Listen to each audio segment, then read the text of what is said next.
The auction begins. The sky over planet Greycore was always dark. Thick purple clouds covered the stars. The planet was home to thieves, warlords, and traders of strange things. But tonight, something different was about to happen. Something dangerous. Inside, the royal auction hall, the crowd waited. Aliens from many worlds sat on golden chairs, their eyes glowing, waiting for the next item. Guards in black armor stood at every door. Strange music played in the background. The air was filled with excitement and fear. Suddenly the lights dimmed. A spotlight hit the center of the stage. The announcer, a tall alien with blue skin and 4 arms, raised his voice. "Ladies and lords of the galaxy, tonight we offer something very rare, something wild, something beautiful, a creature from the forbidden world of Zari." The crowd gasped. Whispers started. Some looked afraid, others looked hungry like hunters. 2 guards dragged a figure onto the stage. She was tall, her body strong and graceful. Her skin was silver blue, glowing softly. Chains wrapped around her wrists and ankles. Her long black hair flowed like smoke. Her eyes were sharp and bright like fire. "Her name is Zira," the announcer said. "Last of her kind. Her people were warriors, energy benders, all dead now. Except her. And now, she can be yours." Zira stood tall, even in chains. She didn't look scared. She looked angry. The crowd started shouting bids. 10,000 credits, 50,000, 100,000. A large alien with red horns growled. 2 million. I'll take her to my moon fortress. But the auction did not continue, because now he arrived. The doors opened with a loud sound. Soldiers dropped to one knee. The music stopped. Everyone turned. The Ruthless alien king walked in. He was tall with silver armor and glowing red eyes. His face showed no emotion. His long black cloak moved behind him like smoke. He walked slowly, as if the room belonged to him, and it did. "Your Highness," the announcer bowed deeply. "We did not expect—" "Quiet," the king said in a deep voice. "I will start the bidding." The room was silent. 10 million credits, the king said. The crowd gasped. No one had ever bid so high. No one dared to challenge him. Zira's eyes met the king's. She said nothing, but her fists tightened. "Sold to the king of Tyrian Prime," the announcer shouted. The crowd clapped, but nervously. No one truly liked the king. They feared him. He was known for burning planets and breaking deals. He didn't buy things, he took them. Guards began to take Zira away. But then, a new voice came. "I'll take her." The voice was calm, strong, different. Everyone turned. At the back of the room stood a human. He wore a long brown coat, dusty boots, and had short dark hair. His face was young but serious. He looked like he didn't belong there. But he didn't look afraid. The announcer stared at him. "What did you say?" "I said," the human repeated, walking forward. "I'll take her." The king turned. His eyes narrowed. "You are a human. From Earth. You have no power here." "Maybe," the human said, stopping near the stage. "But I have something more valuable than money." The king laughed. It was a cold sound. "What could a human offer me?" "A life," the human replied. "Yours. Remember 15 years ago? Battle of Zarnax? You were almost killed. Someone saved your life." The king's face changed slightly. A memory returned. "That pilot," the king said slowly. "Yes?" The human nodded. "That was my father." The room went silent. The king stared at him for a long moment. Then he raised one hand. "Let him have her." Everyone was shocked. The human smiled. "Thank you." The king added, "But let them leave first. Then kill them." The guards bowed and stepped back. Zira looked at the human as he walked to her. "Who are you?" she asked. "My name is Ryan," he said, unlocking her chains. "I'm not here to buy you. I'm here to save you." But Zira did not smile. Her eyes stayed cold. I don't need saving, she said. And I don't trust humans. Rian looked at her and said quietly, You will. Behind them, the king watched, not angry but curious. Let's see how far you can run, he whispered. Outside, the guards prepared their weapons. The hunt had begun. Humans' bold move. The desert winds of planet Greycore howled like ghosts in the night. 2 figures moved, quickly through the shadows, one human, one alien.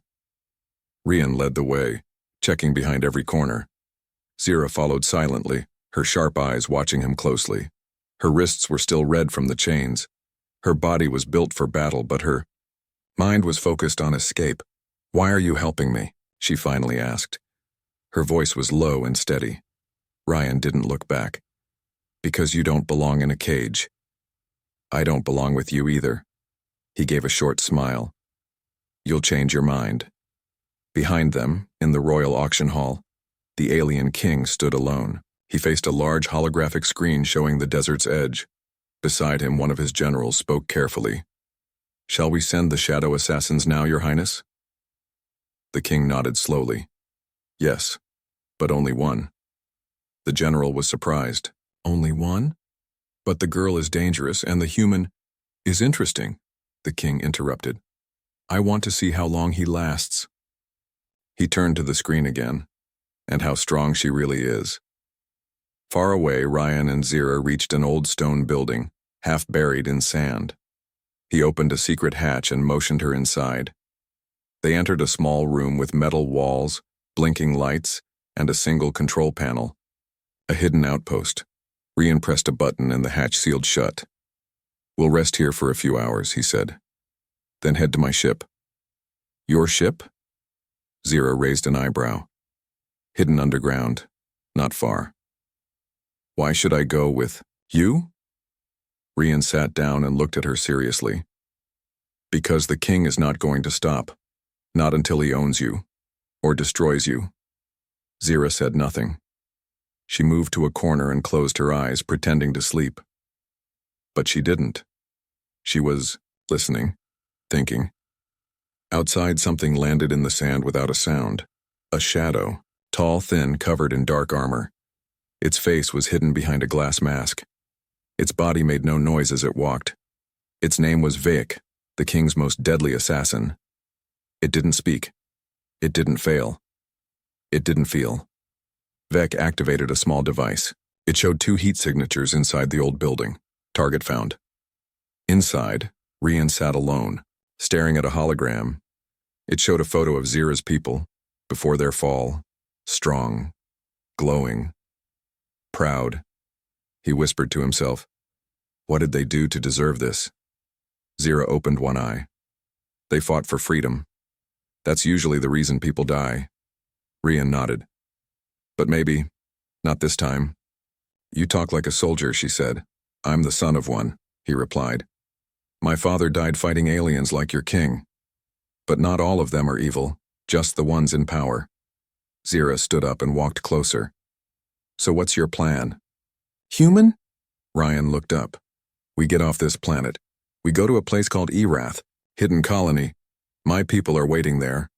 They'll protect you. Why? She asked again. Why protect me? Rian hesitated. Because I think you're important. Maybe the last chance to stop the king. Zira looked at him sharply. What do you mean? Before Rian could answer, the wall exploded. Dust and fire filled the room. Zira rolled to one side. Rian grabbed his weapon and shouted, Get down! Vek walked through the smoke like a ghost, eyes glowing, silent, deadly. Run, Rian shouted, firing his blaster. But the bullets passed through Vek like smoke. He was using phase tech.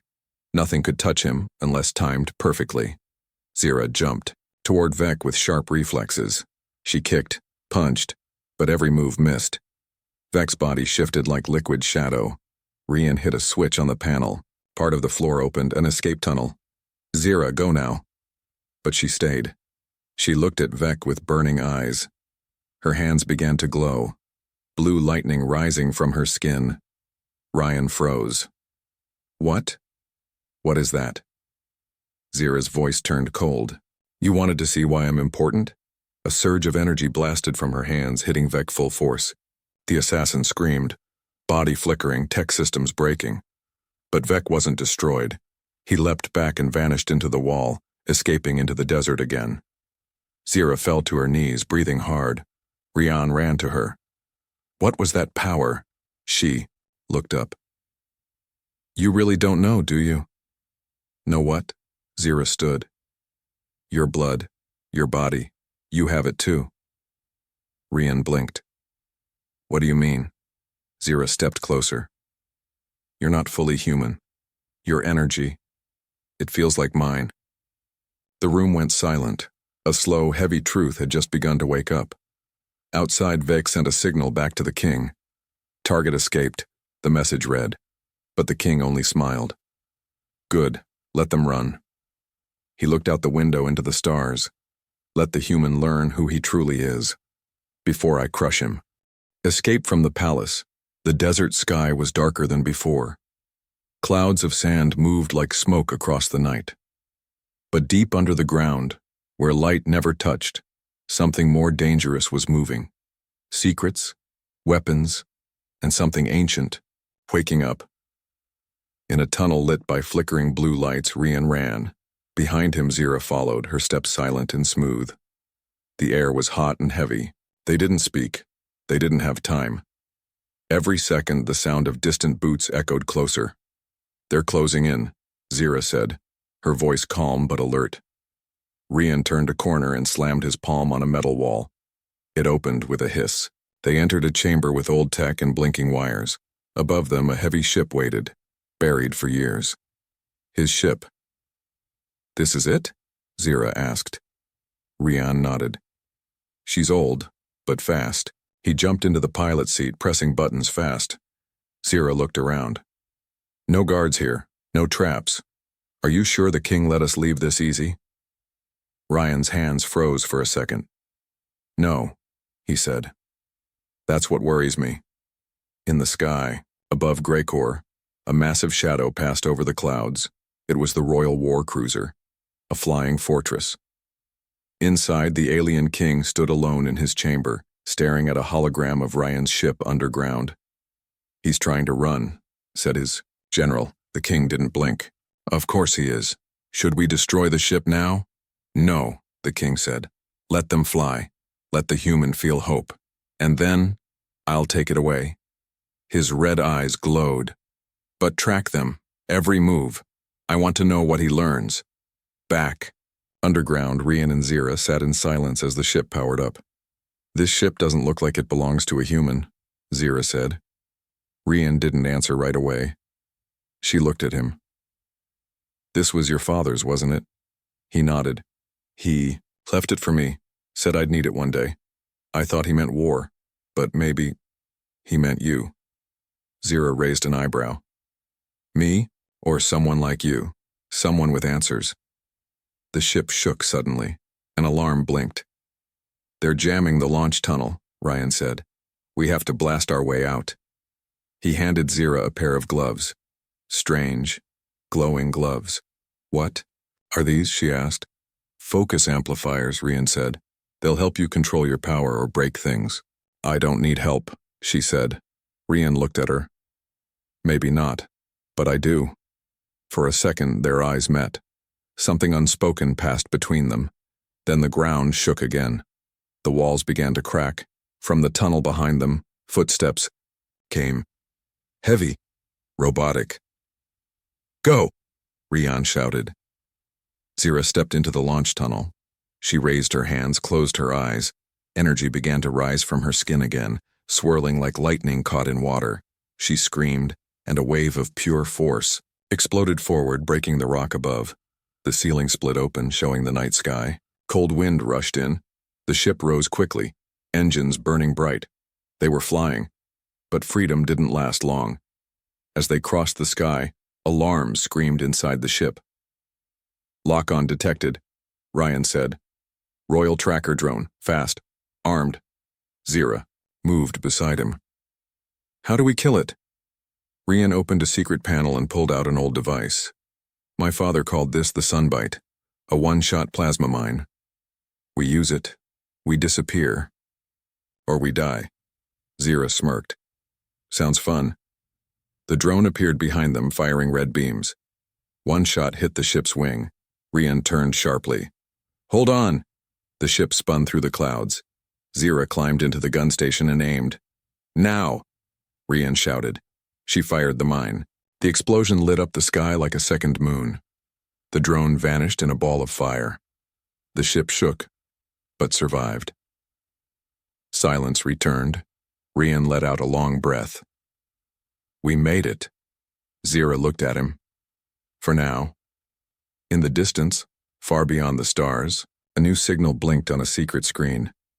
Inside an abandoned space station, someone watched the escape. An old man with silver eyes. He's alive, the man whispered. And he's found her. Behind him, ancient machines turned on. Ones that hadn't moved in years. Tell the rebels, the man said. The key has returned. On the ship, Rian showed Zira a hologram. It was a star map, glowing in the air between them. This is where we're going, he said. A place called Erath. Zira leaned closer. What's there? My people, Rian said. The ones who still believe in peace. And if the king finds us first? She asked. Rian looked at her. Then we fight. He paused. But there's something else. Something I haven't told you. Zira's eyes narrowed. What is it? Rian looked at the small crystal hanging from his neck. This, he said. It's not just decoration. It's a key. And the king wants it. Zira stared at it, her voice suddenly quiet. That crystal. It belonged to the guardian of my world. The one who died protecting us. Rian blinked. My father gave it to me when I was 5. Said it would protect me. Zira stepped back as if shocked. Then you're more than just a human, Rian. You're part of the prophecy. What prophecy? He asked. But Zira didn't answer. Outside, among the stars, something darker was waking up. The real war hadn't even started. Zira's secret space was quiet, but never safe. Rian's ship floated through the black sky, silent and cold, surrounded by stars that blinked like distant memories. Inside the ship, tension filled the air like smoke. Zira stood near the star map, her eyes fixed on the crystal around Rian's neck. You don't understand, she said softly. This is not just a key, it's a weapon, and a warning. Rian looked confused. A weapon? Long ago, Zira began. My people weren't just warriors. We were guardians. We protected something called the core flame, the heart of our planet, Zari. It was pure energy, ancient. It chose one guardian every generation. When my planet fell, the last guardian died, or so we thought. She stepped forward and touched the crystal. It glowed in her hand, brighter than before. This was his, she whispered. And now it reacts to you. Rian stared at it. But I was just a child when I got this. My father said it would keep me safe. Zira shook her head. It did more than that. It bonded with you. And now the energy inside you is awakening. Rian felt a strange warmth rise through his chest, then spread to his hands. For a second, his skin flickered with blue light. What's happening to me? You're changing, Zira said. You're not just part alien, you're part guardian. Meanwhile, far away, the alien king sat in a silent room, watching old footage of Rian's escape. He rewound the moment where Zira used her power to destroy the tunnel. She's stronger than expected, he muttered.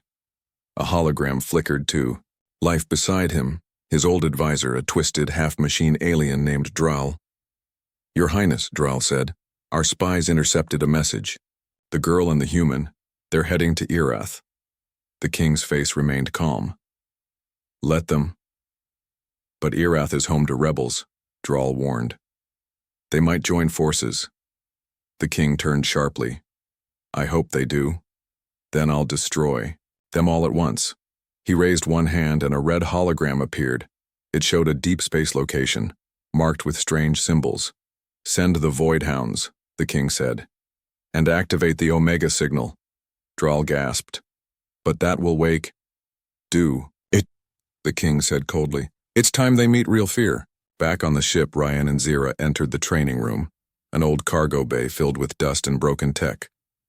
You need to control it, Zira said. Your energy. It's growing fast. Too fast. Ryan took off his coat. How? I'll show you. She raised her hand and a spark of blue energy danced across her palm. Energy responds to will, to pain, to memory. Memory? Yes, she said. Close your eyes. Think of the moment your life changed. The moment you lost something, or someone. Ryan closed his eyes. He saw fire, screams, a battle, his father, falling. His hands began to glow. Good, Zira said. Now push it. Let it move through you. Don't fight it. Suddenly, a burst of light exploded from Ryan, slamming into the wall. Metal bent. Sparks flew. You're strong, Zira said, her voice unreadable. Stronger than I expected. Ryan looked at her, breathing hard. What happened to your people, Zira? She was quiet for a moment. Then she said, We trusted the wrong king. We thought he came to help. Instead, he took our energy, our knowledge, our future. I was only a child. I watched them burn my world. Ryan's voice was low. I'm sorry. Don't be, she said. I survived. Now I need to make that survival mean something. They stood in silence. Outside the ship, the stars moved like shadows. Later, Ryan sat alone in the control room staring at the stars. A soft sound broke the silence. You're afraid, Zira said, entering quietly. Ryan nodded. I never wanted to be a hero. Heroes don't want to be heroes, Zira said. They become one when there's no choice. He smiled faintly.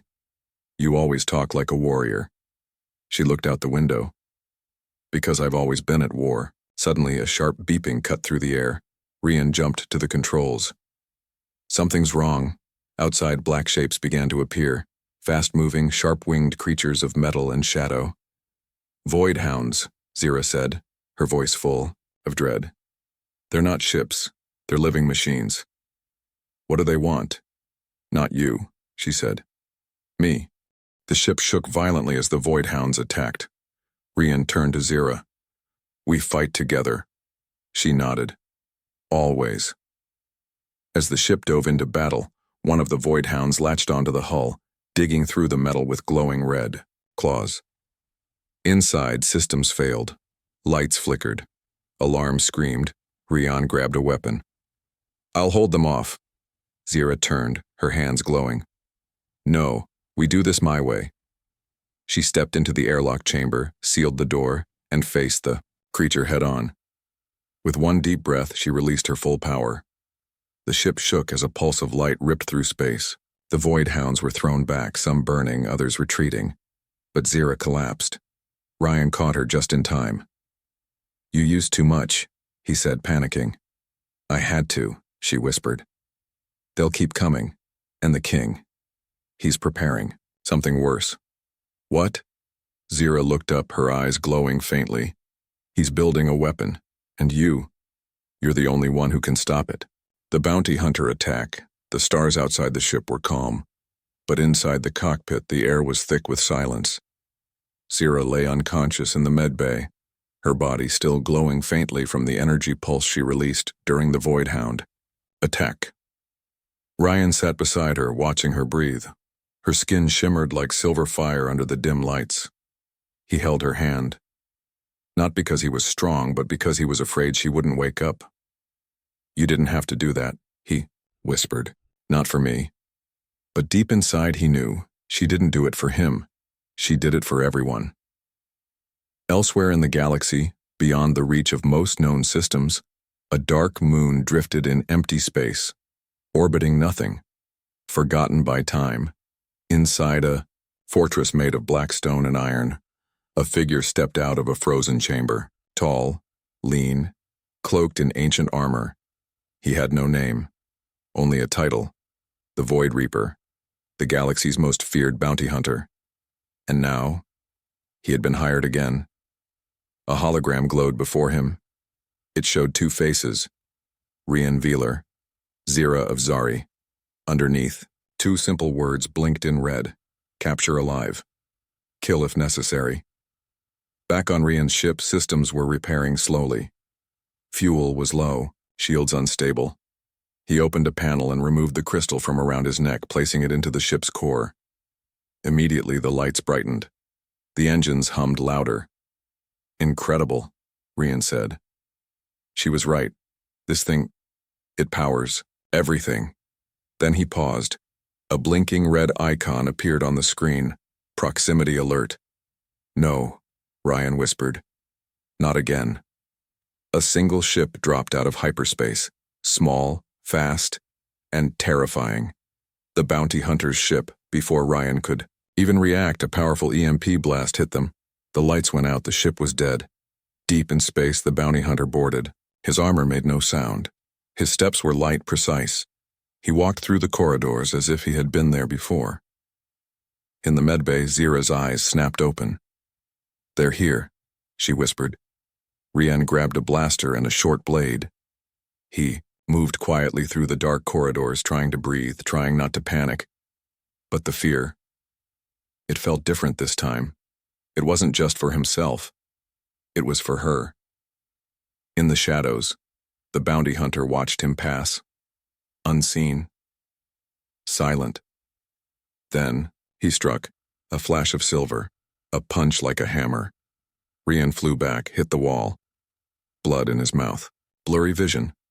He raised the blaster and fired. The bounty hunter caught the energy bolt with his bare hand. Rian's heart sank.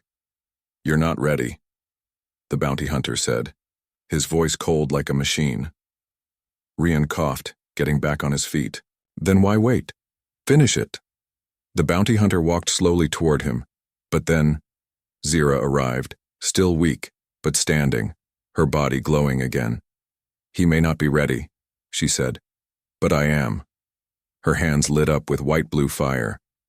She launched a blast that knocked the bounty hunter back into a wall. He stood up slowly. Unshaken. Impressive, he said. But unnecessary. I don't want to kill you. Too bad, Zira said. We want to kill you. They fought together. Zira using her energy strikes, Ryan moving fast with the blade. It wasn't perfect. They were still learning. But they fought like they were one. The bounty hunter matched every move, every strike. He moved like shadow and steel. Then he paused. Interesting, he said. You're sinking. What? Ryan asked. Your energies, the bounty hunter said. The Guardian's crystals and the Zari flame, they're merging. He turned and began walking away. You're not ready yet, but soon you will be, and then we will meet again. Before they could stop him, he activated a smoke burst and vanished. The ship systems rebooted. Lights came back. Rian and Zira stood in silence, breathing hard. He could have killed us, Rian said. But he didn't, Zira added. That means something. Rian nodded slowly. He's testing us. She looked at him. He's not working for the king. Bounty hunters don't follow kings. Then who? Rian asked. Zira's expression changed. Someone worse. Meanwhile, in a dark chamber on the lost planet of Kael'Zen, an old queen sat on a throne of bones. Her skin was pale gray, her eyes deep red. Her voice was soft and deadly. So the Guardian lives, she said. Before her knelt the bounty hunter. They are still young, he said, but they fight as one. Good, the queen whispered. Bring them to me, when they are ready. She leaned forward, smiling. And let the king think he's winning. It makes his fall more delicious. Back on the ship, Rian treated Zira's wounds. Thank you, he said. For what? She asked. For coming back. I told you, she said. We fight together. He looked at her, serious. You saved me, she smirked. And you're going to save the galaxy. So we're even. They both laughed, just a little. Not because things were safe, but because they still had each other. Human or something more. Space drifted around them like an endless ocean of stars. The ship moved slowly now, almost silently, passing through a graveyard of broken satellites and dead planets. Inside the ship, a question hung in the air like a shadow neither of them could ignore. What was Ryan becoming? Ryan stood in the medbay mirror staring at his hands. They were glowing again, faintly but stronger than before. Not just blue like Zira's power. This time, there were gold sparks flickering beneath his skin, like something ancient waking. Up, it's not stopping, he whispered to himself. He pressed his palm against the mirror. The glass cracked. Behind him, Zira entered the room. You're changing faster than expected, she said. Too fast. Ryan looked at her, nervous. Am I turning into one of you? Zira shook her head. You're not turning into anything. You were born this way. You just didn't know. Ryan sat down slowly, trying to breathe. You said, my father was human, he said. He was, she replied. But your mother wasn't. Ryan looked up, eyes wide. Zira nodded. Your mother was one of us, not just Zari. She was royal bloodline, guardian elite. That crystal you carry, it belonged to her, not your father. Meanwhile, deep in the shadows of a decaying moon base, the alien king received a report. A royal general spoke nervously. Your Majesty. The bounty hunter made contact. He didn't kill them. The king's eyes burned. Why? He said. They're sinking. The king stood slowly, his cloak dragging across the ground like smoke. Then we are running out of time, he said. Begin Operation Eclipse, destroy Aerith, crush the rebels, and bring me the boy. Alive. Back aboard the ship, Ryan stood in the training bay surrounded by floating drones. He took a breath. Boom. Energy blasted out of his chest, knocking all the drones back. He wasn't tired anymore. He was growing. Faster. Stronger. But something wasn't, right? He turned to Zira, breathing hard. Sometimes it feels like something else is in me, like a voice. Zira's face turned serious. You're not imagining it, she said. She activated a hologram, showing an old Zari text. The Guardians were connected to a living force, the Flame Mind.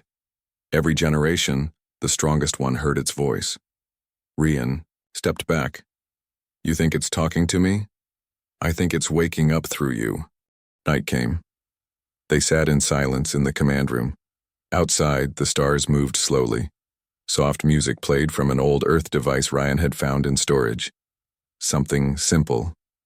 Human. Do you think we'll make it? Ryan asked. Zira looked at him. We have to. You sound like you believe it. She didn't smile. I have to believe it. She stood up. Come with me. She led him to a sealed chamber in the lower decks, one she hadn't shown him before. Inside were relics, armor, weapons, scrolls, everything from her destroyed world. These belong to my family, she said. They were protectors. Now, they're gone, she turned to him. You're all I have left of them. Ryan stepped forward. We'll finish what they started. Then he paused. What am I now, Zira? Human. Zari. Guardian. She stepped close. You're all of it. And that's what makes you dangerous. To the king, to everyone. At that moment, a transmission came through. A rebel voice. Broken. Desperate. Ryan. Zira. Do you copy? Erath is under attack. The king sent the Eclipse ships. We're being overrun. Please. Help us. Then silence. They both looked at each other. He's trying to draw us out, Zira said. Ryan nodded. Then let's give him what he wants. Cut to the alien king's war room. The general pointed to a map of the galaxy. Red lines blinked across it. The boy is heading to Erath. Good, the king said. When he arrives, I'll be waiting. He stepped to the window and looked out into space. He thinks he's special. He thinks the flame makes him powerful. He turned slowly. But he doesn't know the truth. Back on the ship, Zira helped Ryan into a full Guardian suit, golden armor with light woven through it. As she locked the final piece over his chest, she looked into his eyes. Ready? No, he admitted. But let's go anyway. They walked to the cockpit. The star map glowed bright. Their destination, Aerith. Their mission, save the last resistance. Uncover the truth. Confront the king. As the ship entered warp speed, Rian closed his eyes, and that's when he heard it again. A voice in the dark. You are not just chosen. You were created. His eyes snapped open. What? But the voice was gone, and the final war had begun. Bride of war or peace, final showdown. The stars over planet Arath burned red. Giant eclipse ships filled the sky like floating cities of death, casting darkness over the rebel world below. Fire rained from the sky as plasma beams struck the mountains. Cities collapsed. Forests burned. Resistance bases fell one by one. And at the heart of it all, in the ruins of an ancient temple, the alien king waited. His throne had been rebuilt with stone from 1,000 conquered planets. His armor glowed with blood-red light. And his eyes, they weren't angry, they were calm, because he believed this was already over. High above the chaos, in the orbit of Aerith, Ryan and Zira's ship broke through the firestorm. Inside, alarms screamed, flames licked the wings, but neither of them flinched. We land in 1 minute, Rian said, locking his armor into place. Zira touched the crystal on his chest, now glowing with both their energies. He'll be waiting, she said. Good, Rian replied. I'm tired of running. They looked at each other, not as strangers, not as enemies, not even as soldier and protector, but as two pieces of one future. They landed in the temple ruins, smoke and fire all around them. Hundreds of rebel fighters were pinned down by royal forces. Wounded, dying, losing hope. But when Ryan and Zira stepped onto the battlefield, something changed. Rian lifted his hand. The ground shook. Energy erupted like waves across the battlefield, throwing enemy ships into the air. Zira raised her arms and created a barrier of light shielding the rebels. They had arrived. They had become something more. Deep inside the throne room, the king stood as the doors blasted open. Rian and Zira walked in together, surrounded by flames. The king clapped slowly. The guardian and the last flame, he said. What a beautiful match. This ends now, Rian said. The king smiled. Yes, it does. He stepped forward, revealing something hidden beneath his armor, a dark crystal pulsing with black energy. You thought the flame was the only ancient force, the king said, but there is also the void. The void corrupted your mind, Zira said. No, he answered. It gave me purpose. And now I offer you both the same. He raised his hand, and shadows began to swirl around the room. Join me, he said. Rule beside me. Rian, Zira, as my chosen. A trinity of power. No more war, no more weakness. The throne room was silent. Then Zira said, I wasn't born to sit beside a tyrant. Ryan stepped forward. I wasn't born to be anything. But now, I choose to be the one who ends you. The battle began. The king moved like a storm, darkness swirling from his hands, every strike a shockwave. Ryan and Zira fought together, perfectly synced. Energy versus void, light versus shadow. Blow by blow, the room cracked and crumbled. The king grabbed Ryan, slamming him into the wall. You are still half human, he growled. Still flawed. Ryan coughed, smiling. Maybe, but that's the part that fights the hardest. He unleashed a blast of golden light, not from the crystal, but from himself. The king staggered. Zira moved behind him and whispered, You should have killed me when you had the chance. She struck, and the dark crystal shattered. The king screamed. His power began to collapse. The temple shook violently. But then, silence. The king fell to his knees, his body broken, his empire crumbling. But even as he died, he whispered, There are more like me, deeper in the stars, darker than you know. And then he was gone. Outside, the sky began to clear. The Eclipse ships powered down. The rebels cheered. Light returned to Erath for the first time in years. Rian stood in the temple ruins, exhausted. Zira walked beside him. "It's over," she said. "Is it?" Ryan asked. "Or is this just the beginning?" She smiled. "Depends on the choices we make now." Weeks later, on the rebel world, a new alliance was formed. Humanity and alien. Flame and light. Guardian and protector. In a quiet moment, surrounded by rebel leaders, old warriors, and freed colonies, Ryan stepped forward. He looked at Zira. Then he said something simple. "Will you stay?" Zira tilted her head. "Where?" "With me," he said. "On Erath. To rebuild." She stepped closer.